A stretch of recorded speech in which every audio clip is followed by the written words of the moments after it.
બુદ્ધિભૂતમ ત્રિલોકેશમ તન્નમામિ બૃહસ્પતિમ. ઓમ બૃહસ્પતે નમઃ. ભગવાન બૃહસ્પતિને વંદન કરવાના. ગુરુ બૃહસ્પતિ ગ્રહ એ સર્વોત્તમ ગ્રહ મંત્રી તરીકે નવગ્રહમાં બિરાજમાન થયા છે. જેમ બુધ ભગવાન યુવરાજ છે, યુવક છે, તો ભગવાન બૃહસ્પતિ એ મંત્રી છે, અને મંત્રીનું જ બધું ચાલે. મંત્રી જે કહે તે પ્રમાણે રાજા આગળ વધતો હોય છે.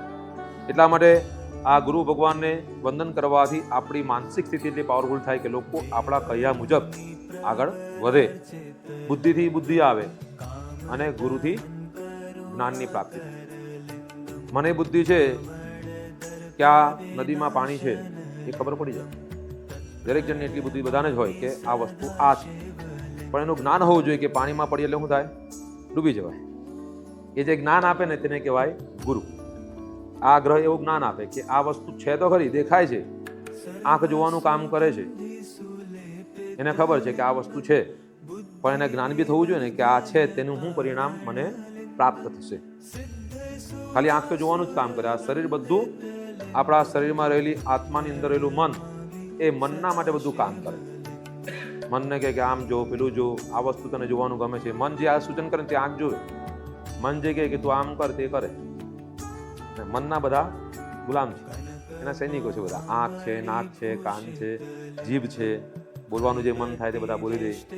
બધી વસ્તુ આના પર આધારિત છે. આપણું મન શું બોલે છે, મનમાં તમે શું વિચારો છો તે મુજબ લોકો માટે તમે વાક્યો બોલતા હો. પણ એમાં જ્યારે ગુરુનો પ્રભાવ આવે ત્યારે એની અંદર જ્ઞાનની ઉમેરાય. વાક્ય તો બધા જ બોલતા હોય, પણ જ્યારે જ્ઞાન ઉમેરાય ત્યારે જ લોકોની તમારા પર દ્રષ્ટિ સ્થિત થતી હોય છે. ગુરુ કૃપા વગર ક્યારે પણ જીવનમાં તમારી પરિસ્થિતિ સારી નથી થવાની. એકદમ અયોગ્ય સ્થિતિમાં જ તમે જીવન જીવ્યા. એક જ સ્થિતિ, સવાર પહેલા જન્મવાનું, મૃત્યુ પામવાનું, પાછું જન્મો, આગળ વધો, લગ્ન કરો, સંતાન પેદા કરો, મૃત્યુ પામો. કેટલો પર્યંત ચાલ્યા કરે. આ શરીરની અંદર જે આત્મા છે ને, કેટલા બધા શરીર ધારણ કર્યા, કેટલી બધી પત્ની, કેટલા બધા સંતાન, કેટલી બધી જગ્યા પરથી પ્રાપ્ત કરીને આગળ વધ્યા, અને અંતે સમય મૃત્યુ પામે ને પાછું શરીર ધારણ થાય ને પાછું એ જ ક્રિયામાંથી પસાર થાય. આત્માની સાથે શું આવે છે? આવે છે શરીર, પતિ, પત્ની, સંતાન, મિલકત, કંઈ નથી આવતું. માત્ર તમારા કર્મની અંદર રહેલું સ્થિતિ અને જ્ઞાન, પુણ્ય અને પાપ અને જ્ઞાન. એ પુણ્ય પાપ બધું શરીર ભોગવી લે છે. માત્ર જ્ઞાન એક જ વસ્તુ તમારા શરીરની અંદર રહેલી આત્મા આગળ દોડાવતી જાય છે. એટલે જ્ઞાનની ઇમ્પોર્ટન્સ કેટલી બધી મોટી છે. વિચાર કરો કે નાનકડું બાળક જ્યારે ભાગવત વાંચતું હોય તો આપણને ત્યારે ઇન્સ્ટાગ્રામમાં આટલું નાનું બાળક કેવી રીતે વાંચતું હશે વિચાર થાય? આવે છે ને? જોયું હશે તમે બધાએ કે આટલું નાનું બાળક કેવી રીતે વાંચી શકે? કોઈ શક્યતા છે? કોઈ શક્યતા નથી. પણ એનું ગત જન્મનું પુણ્ય, કદાચ એ ભાગવત કથાકાર જ કોઈ હશે જે મૃત્યુ પામ્યો હોઈ શકે, એની પાસે જ્ઞાન. શું એક જ જન્મની અંદર બધાને આવું જ્ઞાન આવી જાય? તો બધાને જ આવી ગયું હોત ને? આપણે જે મોટા સંતો જોઈએ એ કેટલા જન્મના ભેગા થયેલા પુણ્યનો સરવાળો થાય ને ત્યારે એ લોકો એ પોઝિશન પર પહોંચે કે લોકો એ વાક્ય બોલે ને લોકો એને પાલન કરે છે. એક જ જન્મમાં બધું શક્ય છે? બધું કોઈ શક્યતા નથી. તમે થોડું કરતા આગળ વધો ને ત્યારે તમારી સ્થિતિ એવી થાય કે લોકો તમને ફોલો કરે, કે તમે જે કહો તે મુજબ ચાલો. અને તે સ્થિતિ જ્યારે તમારી આવી જાય ને ત્યારે તમે એક ભગવાનને નજીકમાં ગયેલા વ્યક્તિ, એ પરમાત્માને ક્ષેત્રમાં તમે આગળ વધી રહ્યા છો અને લોકોને તે તરફ વાળી રહ્યા છો. લોકોને વાળો ને ત્યારે જ આપણું પુણ્ય વધે. લોકોને એ સ્થિતિ તરફ લઈ જાવ કે ભાઈ આ વસ્તુ કરવું ખરાબ છે, તું હારા સ્થિતિમાં જા, અને લોકો તમારી વાત માની ગયા. એનો મતલબ એ સમજવાનું કે તમે એકદમ એવી સ્થિતિમાં છો, ભગવાન એટલા નજીકમાં છો કે લોકો પરમ તત્વ પાસે જવા માટે તમારી પાસે આવી રહ્યા છે સામે કે મારે શું કરવું જોઈએ? બોલો, આપણે ગુરુ પાસે જઈએ ને કે મારે શું કરવાનું, તમે કેવું તે કરવાનું. આવી સ્થિતિ પ્રાપ્ત કરવા માટે તમારે પોતે કોઈ ગુરુની જરૂરિયાત પડે, સ્વતઃ કર્મની જરૂરિયાત પડે. સારા કર્મ, જે પૈસા તમે મેળવો છો આ શરીરના શ્રમ દ્વારા, જે સંપત્તિ પ્રાપ્ત કરો છો, જે કે વસ્તુ મેળવો છો તે બધું જ કોઈને કોઈ પ્રકારના ખોટા કર્મ અથવા સાચા કર્મ દ્વારા મેળવો. કોઈકનું ખોટું થાય તો જ આપણને ફાયદો થશે, કોઈનું બધાનું સારું જ થાય તો આપણે એક જ સ્થિતિમાં ચાલશું. નફો જ નહીં લઈએ તો બરાબર, નફો જ નહીં લઈએ તો શું થાય? તો આપણી આવક ક્યારે વધવાની જ નથી. નફો લઈએ તો શું થયું? પાપ થઈ ગયું.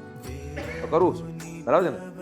એટલે નફો જે લીધો છે, જે આવક લીધી છે, એ તમારી સ્થિતિ છે જેમાંથી તમે મોટા મકાનો, જમીન, જાયદાદ બધું લીધું છે, એમાંથી કોઈ ક્ષેત્રમાં, સારા માર્ગમાં, પુણ્યમાં એનો ઉપયોગ કરતા જાઓ.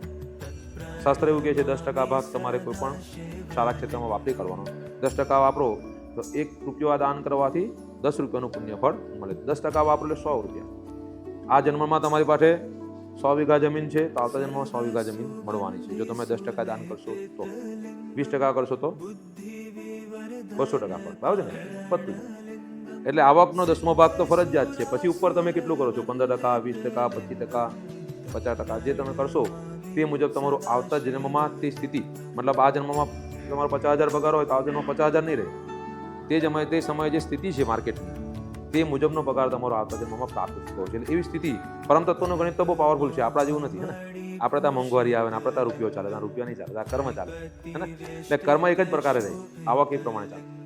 તો એ પ્રમાણે તમને આવક મળશે. એટલે કરોડપતિના જન્મ લેવો હોય તો એક જ વસ્તુ કરવાની, સારા કામ કરવાના, પુણ્ય વધારતા જાય. હે ને? બરાબર જેવું છે ને કરોડપતિ.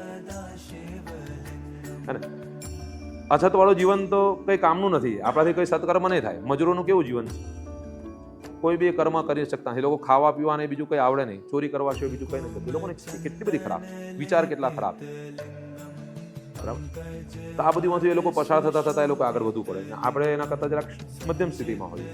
કોઈ વ્યક્તિ કરોડપતિ હોય તો એની સ્થિતિ એકદમ સર્વોત્તમ, આરામથી બેઠા બેઠા કંઈ કરવાનું નહીં, બેઠા બેઠા આદેશો આપો અને કામ થઈ જાય. કેટલા લોકોની મહેનતનો સરવાળો માત્ર એ પોતે એકલો લેતો હોય છે. એ ક્યારે લઈ શકે? એટલું પુણ્ય હોય તો જ લેવાય ને. બાકી ક્યાંથી લક્ષ્મી એટલી લેવાય ને? પચે જ નહીં. પણ એને પચે છે મતલબ એ કેટલો પુણ્યશાળી વ્યક્તિ છે. આપણે નસીબવાળો માણસ છે કરોડપતિ. નસીબ નથી, એક પુણ્યશાળી માણસ છે. કેવો છે?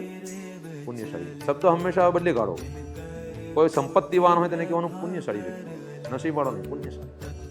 અને જે સંપત્તિ વગરનો હીન હોય એ પાપી માણસ. આટલું જ્યારે તમે બોલતા થાવ ને, આટલું વિચારતા એટલે તમારો આપોઆપ બધું વસ્તુ બદલાઈ જશે. વિચાર આપોઆપ ભેદ થઈ જશે. જ્યારે બી પાપ કરવાનો વિચાર ત્યારે તમને એમ થાય હારા તો તકલીફ વાળું નહીં પડી જાય ને મને. હા, વિચાર આવશે. જ્યારે સત્કર્મ આવે ત્યારે તમને એમ થાય કે લાવને 500 ની જગ્યાએ 1000 આપી દો, મારી પાસે છે તાકાત તો 1000 આપો, શું ફરક?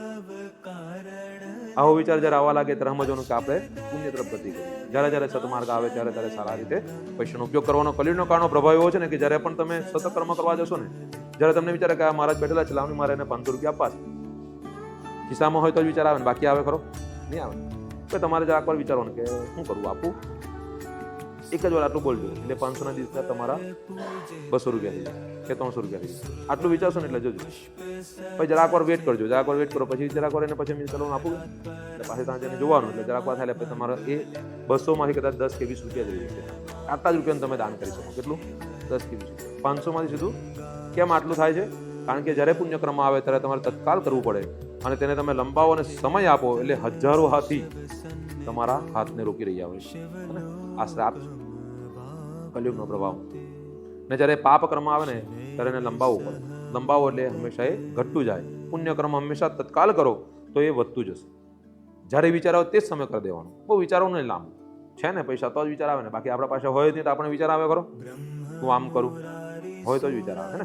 જ્યારે પણ તમને વિચાર આવે ત્યારે તે જ સમય તે વસ્તુ કરી દેવાની, તો તમારાથી પુણ્ય થશે, બાકી નહીં થાય. બહુ તકલીફવાળું કામ છે. આ ગુરુ એ સ્થિતિ પ્રાપ્ત કરાવે આપણને કે જ્યારે પણ આપણને જરૂરિયાત પડે ત્યારે યોગ્યતમ જ્ઞાન તમને મળે કે મારે આ કર્મ કરવું કે ન કરવું, કેવી રીતે જીવવું, શું કરવું.